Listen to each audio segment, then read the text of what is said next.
1500 preloaded गानों वाला keypad phone धमाकेदार साउंड के साथ कारवा मोबाइल।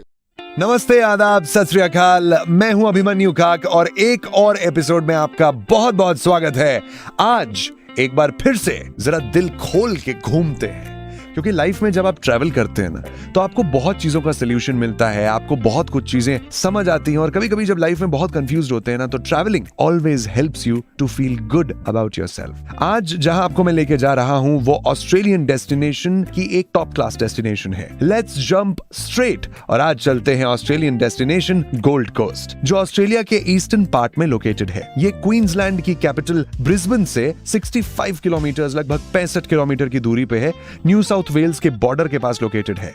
गोल्ड कोस्ट का ओरिजिनल नेम था साउथ कोस्ट, क्योंकि ये साउथ ऑफ ब्रिस्बेन में लोकेटेड है। पर जब सिटी डेवलप नहीं हो रही थी, लैंड प्राइसेस स्काई रॉकेट किए, तब इसे गोल्ड कोस्ट का नाम दिया गया। Basically it's a nickname. Initially locals को ये नाम डेरोगेटरी लगता था, बिल्कुल खुश नहीं थे इससे। टूरिस्ट सर्कल्स में ये नाम काफी ज्यादा पॉपुलर हो गया और 1958 में यहाँ की गवर्नमेंट ने इसका नाम ऑफिशियली बदल के गोल्ड कोस्ट रख दिया। आज गोल्ड कोस्ट फेमस है अपने गोल्डन सैंडेड सर्फ बीचेस के लिए, थीम पार्क्स के लिए और रेन फॉरेस्ट हिंटरलैंड्स के लिए, जिसके बारे में आज आपको सारी इंफॉर्मेशन मैं यहाँ पे देने वाला हूँ। लेकिन सबसे पहले यहाँ का वेदर क्या है और यहाँ बेस्ट टाइम जाने का क्या है ये बता देता हूँ। गोल्ड कोस्ट को एक्सपीरियंस करना चाहते हो, ह्यूमिड सब ट्रॉपिकल क्लाइमेट है, जिसमें वार्म विंटर्स और थोड़े हॉट एंड ह्यूमिड समर्स होते हैं। विंटर्स में रेनफॉल कम होती है और यहाँ टाइम अच्छा है जाने का, ट्रैवल करने का। मई से लेकर जो आने वाले महीने हैं, उन महीनों में 21 डिग्रीज के आसपास टेम्परेचर होता है with minimal chances of rain. Unlike India, इस रीजन में विंटर्स बीच के महीनों में होते हैं, समर्स के महीने दिसंबर से अप्रैल के बीच में।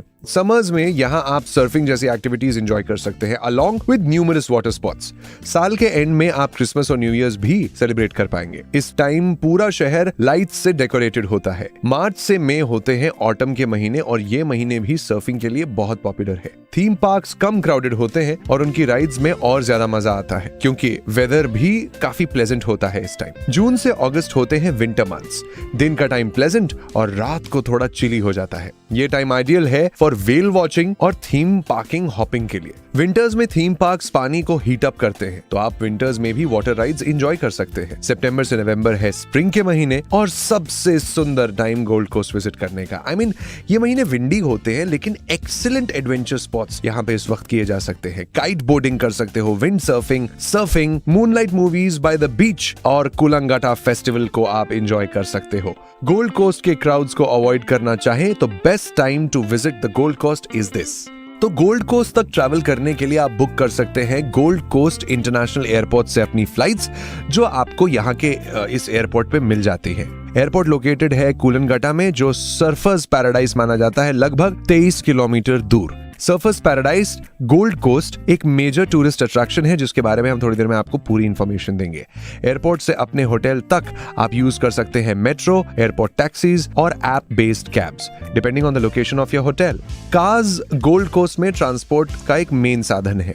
70% से अधिक लोग अपने प्राइमरी मोड ऑफ ट्रांसपोर्ट की तरह ही अपनी गाड़ियों को यूज करते हैं। गोल्ड कोस्ट में एक एक्सटेंसिव पब्लिक ट्रांसपोर्ट नेटवर्क है, जिसमें बसेस, हेवी रेल और नई लाइट रेल शामिल है, जो काम करने, टूरिस्ट स्पॉट्स पर जाने और अन्य एक्टिविटीज की यात्रा करने के लिए बहुत ज्यादा कंफर्टेबल है। यहाँ की लाइट रेल सेवा को जी लिंक कहा जाता है, जो हेल्सविले और ब्रॉड बीच के बीच 20 किलोमीटर्स की एक लाइन है, जो साउथ पोर्ट्स और सर्फर्स पैराडाइज के प्रमुख एक्टिविटी सेंटर्स को भी कनेक्ट करती है। अगर आप थीम पार्क्स विजिट करना चाहते हैं, वहां तक जाने के लिए ये लाइट रेल सर्विसेज आप यूज कर सकते हैं। हेवी रेल सर्विसेज में क्वींसलैंड रेल ब्रिस्बेन से गोल्ड कोस्ट रेलवे लाइन के साथ गोल्ड कोस्ट तक की रेल सर्विस संचालित करती है। लाइन उसी रूट में ट्रैवल करती है जैसे कि ब्रिस्बेन की बिलीग रेलवे लाइन। बिलिंग तक पहुंचने के बाद जारी रहती है। इसके बाद ये सिटी लेक्स में समाप्त होने से पहले ऑर्म्यू, कुमेरा, हेंसविल, नेरांग और रोबिना में गुजरते हुए पैसिफिक मोटरवे के रूट को फॉलो करती है। गोल्ड कोस्ट पब्लिक बस सेवाओं में प्रोवाइडर सर्फ साइड बसेस हैं। ये ट्रांसलिंक नेटवर्क का एक हिस्सा है, जो दक्षिण पूर्व क्वींसलैंड में पब्लिक ट्रांसपोर्ट को कोऑर्डिनेट करता है। दिन के दौरान सर्विसेज अक्सर होती हैं और हर 5 मिनट में साउथपोर्ट से बुडलीग हेड्स तक आपको बसेस मिल जाएंगी। बसेस एक अच्छी ट्रैवल चॉइस है, निश्चित रूप से सबसे तेज और डिफरेंट एफिशिएंट तरीका है। टूरिस्ट को ऑफन ये कंफ्यूजन हो जाता है कि कौन सी बस कब पकड़नी है, उसकी टाइमिंग्स क्या है। इस कंफ्यूजन को दूर करने के लिए लोकल वेबसाइट है एक जर्नी प्लानर, आप उसके जरिए ये सारी कंफ्यूजन्स अपनी दूर कर सकते हैं। सबसे कंफर्टेबल ऑप्शंस है टैक्सी, जो आपको सड़क पे मिल जाएंगी और आप कैब्स अकॉर्डिंगली बुक कर सकते हैं।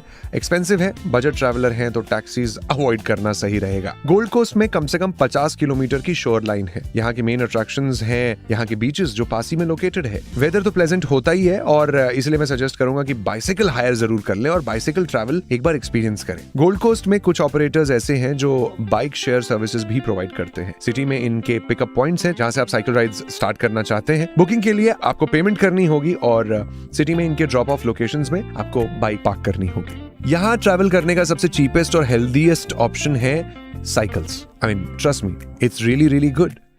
Let's discover Gold Coast now. सबसे पहले चलते हैं हम इस रीजन के एक नेचुरल वंडर की तरफ जिसका नाम है द हिंटरलैंड्स। ये अनडिफाइंड एरिया नोन है अपने रिजॉर्ट्स, रेन फॉरेस्ट्स, लुकआउट्स और नेशनल पार्क्स के लिए। काफी डोमेस्टिक और इंटरनेशनल टूरिस्ट यहाँ पर आते हैं। हिंटरलैंड में various scenic attractions, guest houses हैं जिन्होंने टूरिज्म को बहुत बढ़ावा दिया है। Wine tasting, bird feeding, eco tourism और बुश वॉकिंग यहाँ के कुछ पॉपुलर पास टाइम्स हैं जो विजिटर्स पसंद करते हैं। हिंटरलैंड में नेचुरल ब्यूटी, वाइन और फाइन डाइनिंग के अलावा भी बहुत कुछ है एक्सपीरियंस करने को, like tambourine rain forest sky walk. Tambourine rain forest sky walk एक एक्साइटिंग वे है रेन फॉरेस्ट कैनोपीज को एक्सपीरियंस करने का। ये वॉक डिपार्ट होता है इको गैलरी से और गुजरता है ऑस्ट्रेलियन फ्लोरा फौना डिस्प्ले से। इस वॉक को कंप्लीट करने में लगभग 45 मिनट लगते हैं। टोटल लेंथ 1.5 किलोमीटर्स, जो कॉम्बिनेशन है forest floor trails, 300 metre steel bridges और 40 मीटर कैंटिलीवर ब्रिज वॉक का, जो रेन फॉरेस्ट के 30 मीटर ऊपर लोकेटेड है। आपको वहां वॉक करते करते पूरा का पूरा कमाल का व्यू देखने मिलता है उन रेन फॉरेस्ट का। नेक्स्ट स्टॉप होना चाहिए ग्लो वार्म केव्स, जो कि एक पर्पस बिल्ट केव है, हजारों ग्लो वर्क से भरा हुआ। 30 मिनट की ये वॉक होती है, ग्लो वार्म टूर्स वॉक, और इस वॉक के दौरान आप केव्स को एक्सप्लोर करते हैं, अमेजिंग ग्लो वार्म्स को अंधेरे में शाइन करते हुए ऑब्जर्व करते हैं। अगर आप एक्टिविटीज पसंद करते हैं तो ट्राई करें ट्री टॉप चैलेंज। ये ऑस्ट्रेलिया की लार्जेस्ट जिप लाइन है, एक थ्रिल सीकर का पैराडाइज। ये जिप ऑपरेट होती है 3 लोकेशंस में, Tamborine mountain, sunshine coast and Currumbin wildlife sanctuary. Currumbin में ये जिप लाइन आपको नीचे बैठे क्रोकोडाइल्स, कैंगरूज, डिंगोज के ऊपर से जाती हुई एक अलग ही एक्सपीरियंस करवाएगी। डर लगेगा, बहुत डर लगेगा, मुझे बहुत डर लगा था, but it's a thrill. City के अंदर देखने की और भी एक्सपीरियंस करने की बहुत सारी और जगहें हैं, कुछ मस्ट डू एक्टिविटीज हैं, उनके बारे में डिस्कस कर ले। Let's talk about Gold Coast and wine tour. कुछ साल पहले तक गोल्ड कोस्ट का खाना ज्यादा पॉपुलर नहीं था, लेकिन अब शहर में हर क्यूजीन है, हर एक कमाल का स्पेशल रेस्टोरेंट है जो ओपन हो गया है। So there is a lot to explore. There are many tour operators जो आपको लोकल क्यूजीन्स के बारे में बताएंगे और वाइन टूर्स ऑफर करते हैं। एक्सपीरियंस कमाल के होते हैं। टूर ऑपरेटर्स के कई पैकेजेस हैं। 4 आवर वॉकिंग टूर एक पैकेज है जिसमें फूड टेस्टिंग होती है, जो कि होगी बर्डलीग हेड्स, जहां अच्छे रेस्टोरेंट हैं, सर्फर्स पैराडाइज, ब्रॉड बीच। यहाँ हर एक जगह पे आप जाके कुछ ना कुछ कमाल का एक्सप्लोर कर सकते हैं। बट मोस्ट इंपॉर्टेंटली यहाँ पे क्यूबन क्यूजीन आप एक्सप्लोर कर सकते हैं। क्यूबन फूड ट्रक्स आपको यहाँ पे मिलेंगे जो स्पेशल खाना देते हैं। अब कोस्टल सिटी आए हैं तो बीच जाना तो बनता है। गोल्ड कोस्ट की ये 57 किलोमीटर्स की शोर लाइन है। कुछ फैंटास्टिक बीचेस इस पे लोकेटेड है। इनमें से एक है टलेबुडगिरा क्रीक, जो सेपरेट करती है ब्रुली हेड्स को पाम बीच से। स्विमिंग के लिए अच्छा बीच है। क्राउड को अवॉइड करना चाहते हैं तो फिर सदर्न ब्लैंक में जाकर स्विम करें।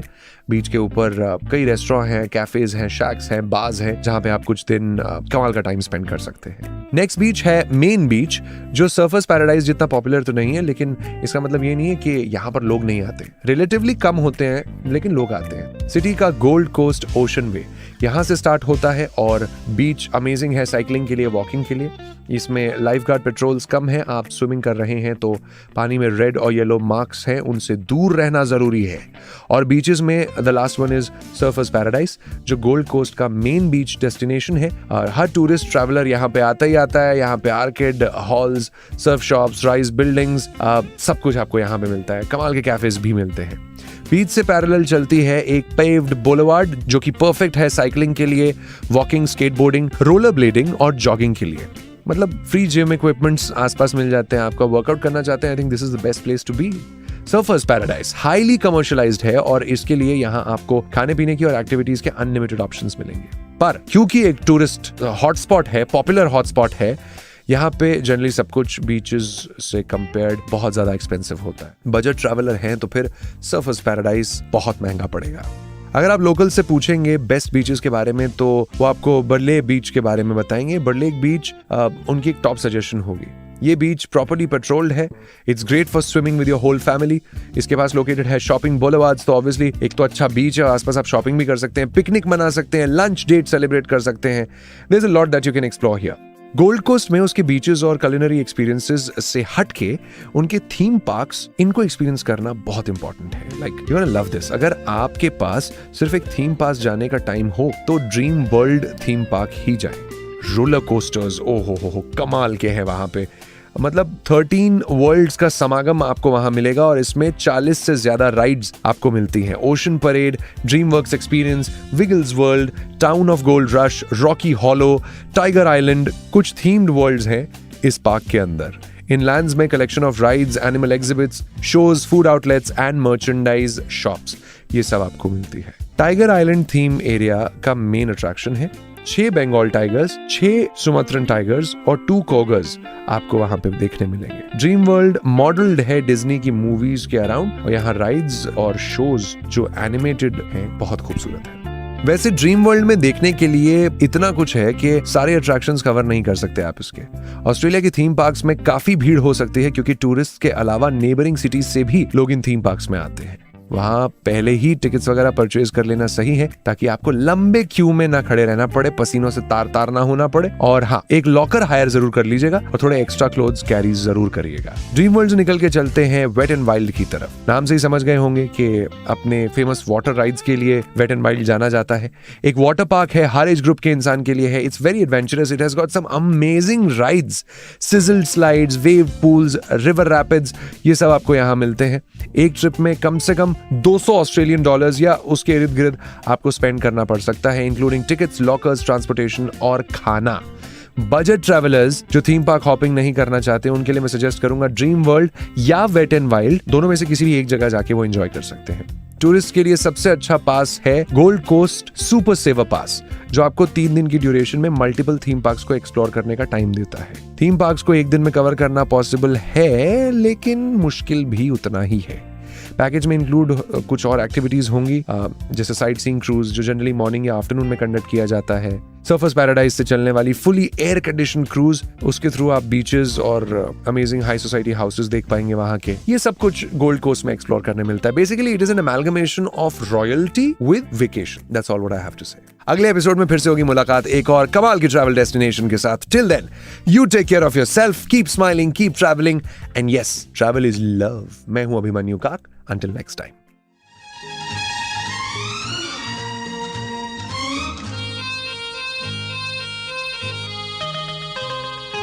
देखो मैंने देखा है ये एक सपना, फूलों के शहर में है घर अपना। क्या समा है, तू कहाँ है? आजा।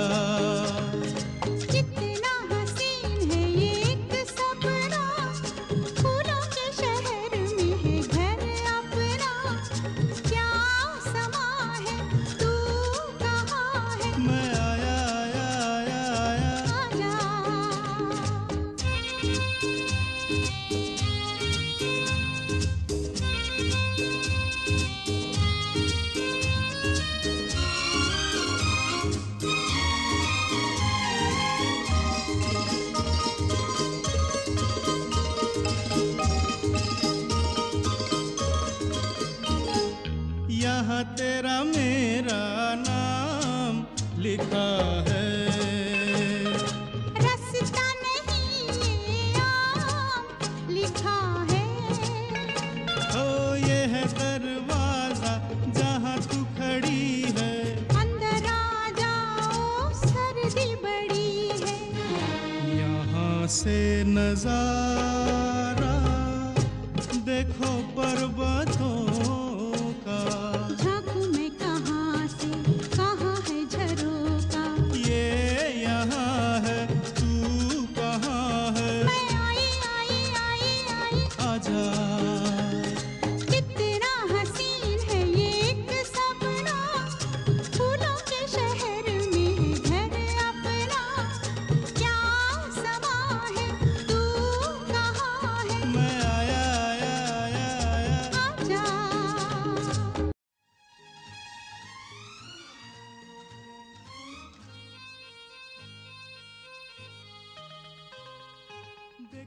मैंने देखा है ये एक सपना फूलों के शहर